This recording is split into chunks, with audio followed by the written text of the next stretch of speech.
Bismillahirrahmanirrahim.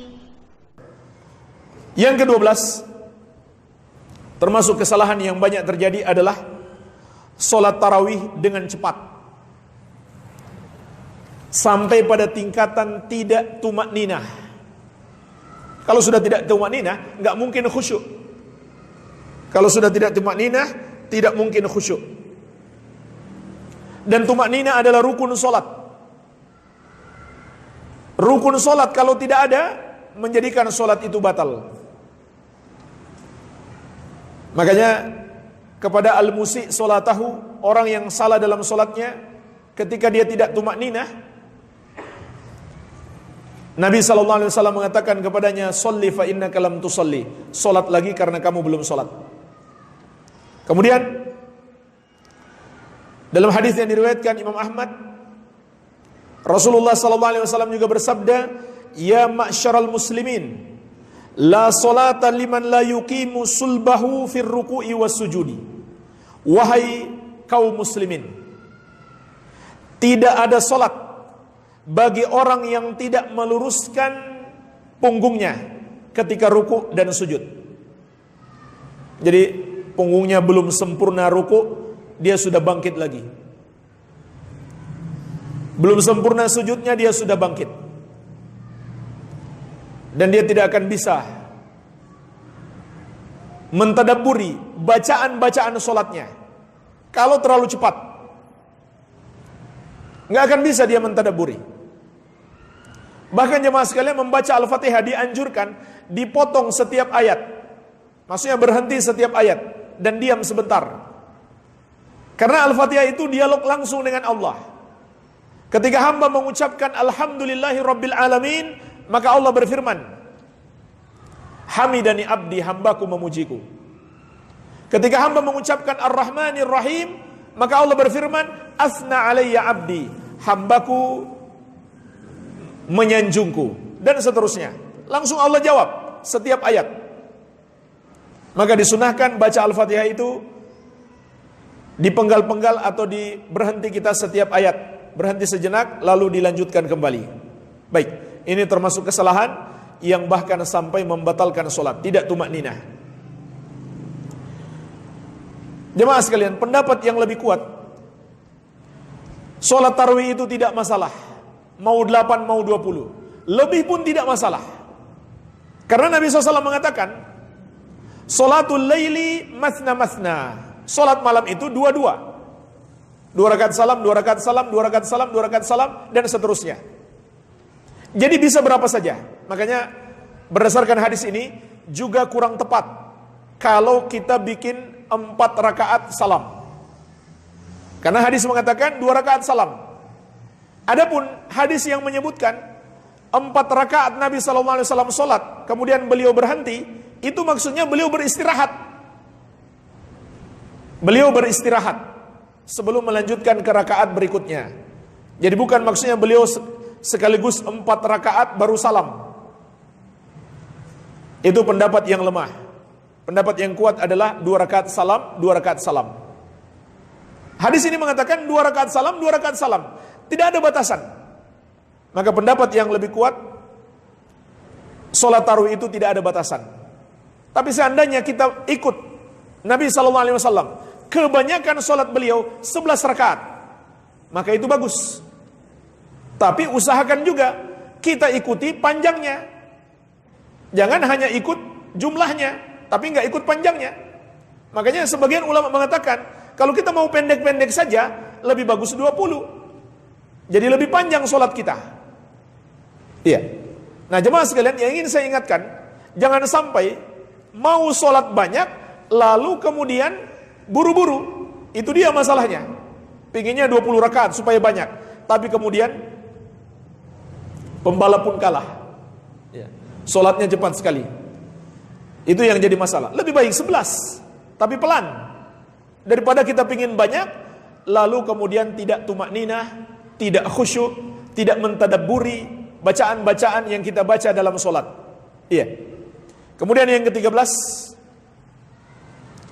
membaca zikir-zikir dan doa-doa yang dibuat-buat sendiri, yaitu di antara 2 rakaat sholat tarawih, dan dilakukan secara terus-menerus. Maka jemaah sekalian, ini termasuk bid'ah. Disebutkan dalam fatwa Lajnah Daimah, al-adhkar awi salah ala Nabi sallallahu alaihi wasallam jama'atan ikbas salah faridatan aw nafilah aw baina raka'at at-tarawih bid'atun muhdatsatun. Zikir-zikir atau bersalawat kepada Nabi SAW secara berjamaah setelah sholat wajib atau sholat sunnah, atau di antara rakaat sholat tarawih, maka itu adalah bid'atun muhdatsatun, perbuatan bid'ah yang dibuat-buat. Jadi nggak ada zikir dan doa khusus di antara sholat tarawih, tidak ada. Tidak ada zikir dan sholat dan bacaan khusus di antara rakaat sholat tarawih. Begitu pula setelah sholat tarawih atau setelah sholat witir, kecuali Subhanal Malikil Quddus, Subhanal Malikil Quddus, Subhanal Malikil Quddus. Yang ketiga agak dipanjangkan. Itu ada dalilnya, dibaca setelah witir. Tapi kebanyakan yang kita lihat di masjid-masjid, mereka buat sendiri, mereka rangkai sendiri. Makanya seringkali beda juga satu masjid dengan masjid yang lain bacaannya. Entah mereka dapat dari mana. Kemudian yang ke-14, berzikir dan berdoa dengan suara keras. Ini termasuk menyelisihi syariat dan tidak beradab yang baik dalam berdoa. Kecuali di tempat-tempat khusus dianjurkan untuk keras. Tapi secara umum pada asalnya berdoa itu diperintahkan untuk pelan-pelan. Begitu pula berzikir.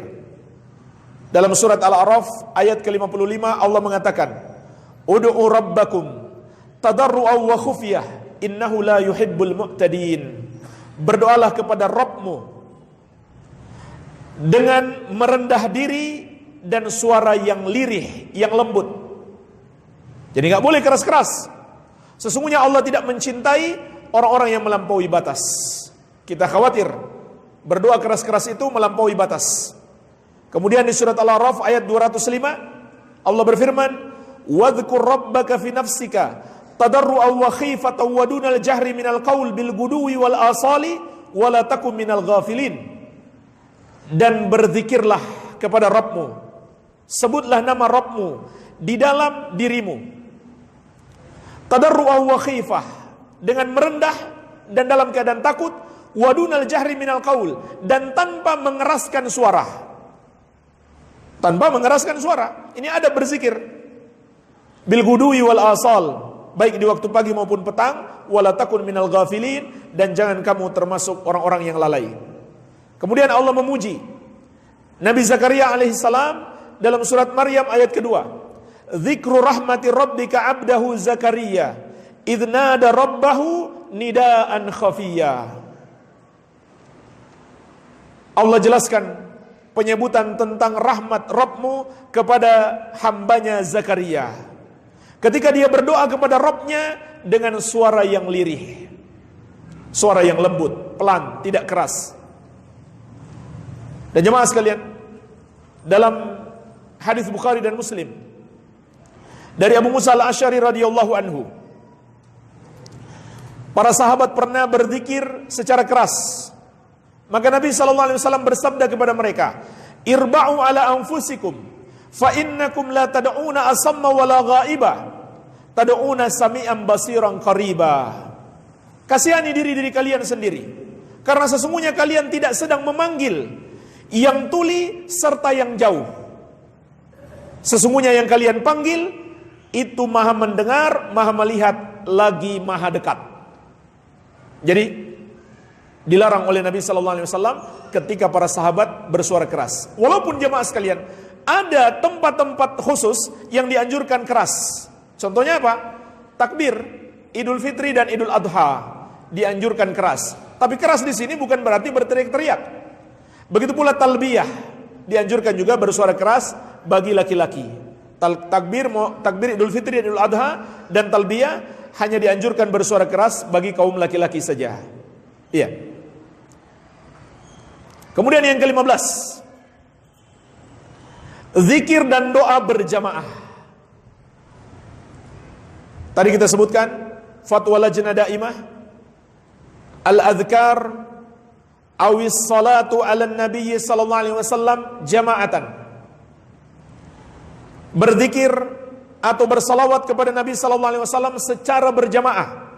Iqbas salatil mafruḍah atau iqbas salati faridatan atau nafilatan. Setelah salat, baik salat wajib atau salat sunnah. Au baina rakaati tarawih, atau di antara rakaat tarawih, bid'atun muhdatsah. Termasuk bid'ah yang diada-adakan. Syekh Ibnu Utsaimin rahimahullahu taala berkata, ada'u hadza dzikri jama'atan bid'atun. Berzikir dengan cara berjamaah adalah bid'ah. Maksudnya dengan cara seperti membuat sebuah kor, atau ada yang pimpin lalu diikuti oleh jamaah. Li'anna Rasul alaihi salatu wassalam wa ashabuhu lam yakunu yaf'aluna dzalik. Karena Rasulullah sallallahu alaihi wasallam dan para sahabat tidak pernah melakukan zikir seperti itu. Tidak pernah berzikir seperti itu. Berzikir berjamaah. Nabi SAW memimpin zikir lalu diikuti oleh para sahabat. Tidak pernah.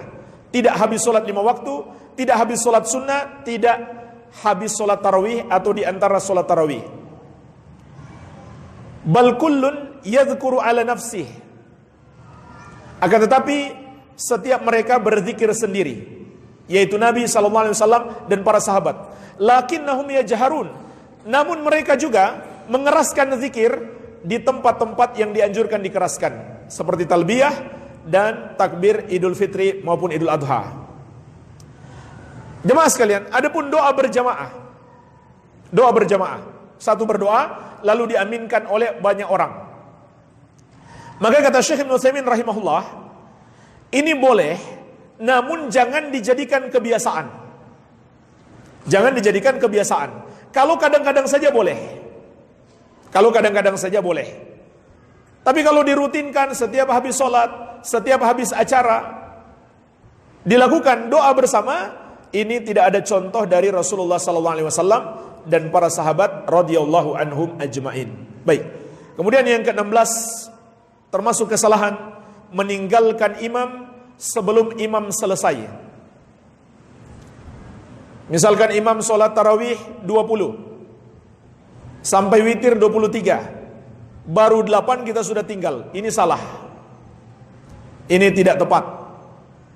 Atau imam sholatnya 13 bersama witir, kita hanya 8 lalu kita tinggal dengan alasan mau witir di akhir malam. Ini salah. Kenapa salah? Karena dalam hadis At-Tirmidzi dari sahabat yang mulia Abu Dzar Al-Ghifari radhiyallahu anhu, Nabi sallallahu alaihi wasallam bersabda, "Innahu man qama ma'al imam hatta yansarifa, kutiba lahu qiyamul lailatin." Sesungguhnya barang siapa yang salat bersama imam sampai imam selesai, maka dituliskan untuknya salat semalam penuh. Dituliskan untuknya salat semalam penuh. Jadi jemaah sekalian, rugi sekali kita. Kalau kita tinggalkan imam sebelum imam selesai, kita tidak dapat pahala solat semalam penuh. Subhanallah, kita cuma solat mungkin setengah jam, tapi pahalanya seperti solat sepanjang malam, dengan syarat kita tidak pergi sebelum imam selesai. Bagaimana kalau diganti imamnya? Tetap kita nggak akan dapat pahala sampai kita teruskan bersama imam pengganti. Kenapa? Karena imam pengganti pada hakikatnya adalah wakil daripada imam sebelumnya. Jadi tetap harus kita ikuti supaya kita dapat pahala solat sepanjang malam. Maka apabila imam witir, kita pun ikut witir. Pertanyaannya, bagaimana kalau kita masih pingin solat malam? Kalau kita bangun di waktu malam, kita masih pingin solat malam, padahal kita sudah solat witir, maka boleh, tidak masalah. Karena solat malam itu tidak ada batasannya.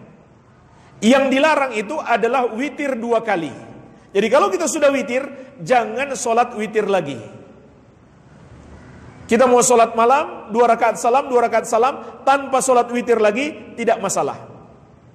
Karena Nabi SAW mengatakan, la witrani fil lail, tidak boleh ada 2 witir dalam satu malam.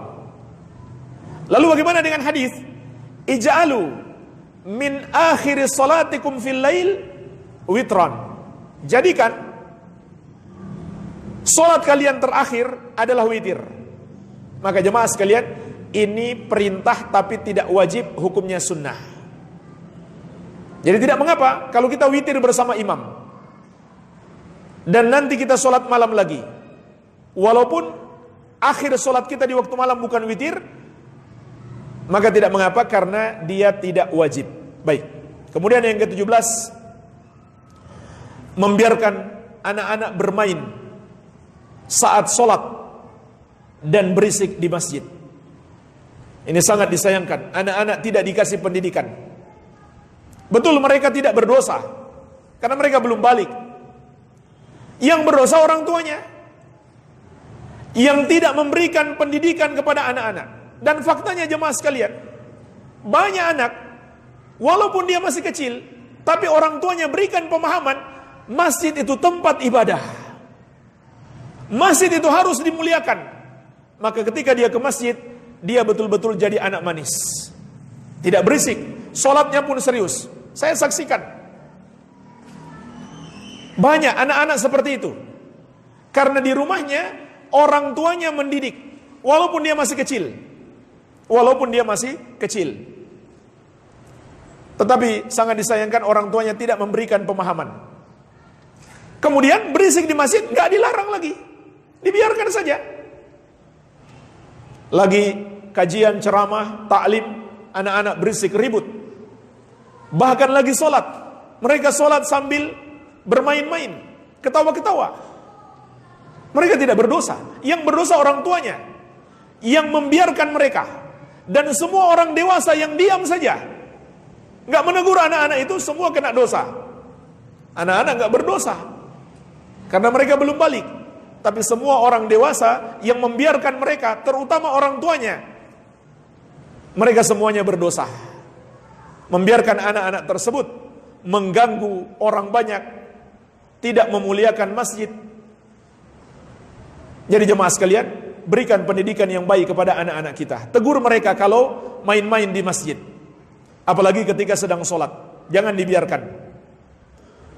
Oleh karena itu jemaah sekalian, Nabi SAW mengatakan, muru auladakum bis salati wahum abna'us sab'in.